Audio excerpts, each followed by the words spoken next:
Ant kalno, kur Vilnia savo vandenis neriai atiduoda, didysis kunigaikštis Gediminas sumedžiojo didžiulį taurą. Po varginančios dienos, pasistiprinę žvėrieną ir midumi, medžiotojai sumigo palapinėse, tarp Neries ir šventyklos, toj vietoj, kur neseniai buvo sudegintas kunigaikštis Šventaragis. Kunigaikštis tą naktį susapnavo, kad ant kalno, kur jis taurą nukovė, pasirodė milžiniškas vilkas geležiniais šarvais. Vilkas, pakėlęs galvą į mėnulį, ėmė staugti ir staugė taip garsiai, kad atrodė lyg staugtų jame pasislėpusių 100 kitų vilkų.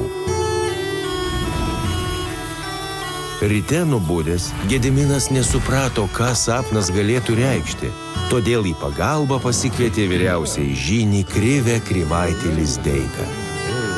Šis jam išaiškino, kad per šį sapną dievai apreiškė jam savo valią ir jeigu ją išpildys, laukia jo garbė ir galybė. Geležinis vilkas reiškia, kad toj vietoj turi būti pastatyta tvirta pilis ir miestas, valstybės sostinė. O 100 vilkų jame staugiančių reiškia gyventojus, kurie jį ir to miesto garbę ir galybę išgarsins po visą pasaulį. Kunigaikščiui toks išaiškinimas labai patiko, tad ant kalno, kurį pavadino Taurakalniu, jis pastatė pilį su 2 šešiakampiais bokštais apsupta tvirta mūro siena.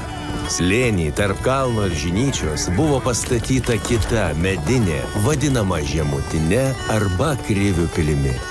Tai buvo pradėtas kurti miestas, dėl upės Vilnios vardo pramintas Vilniumi.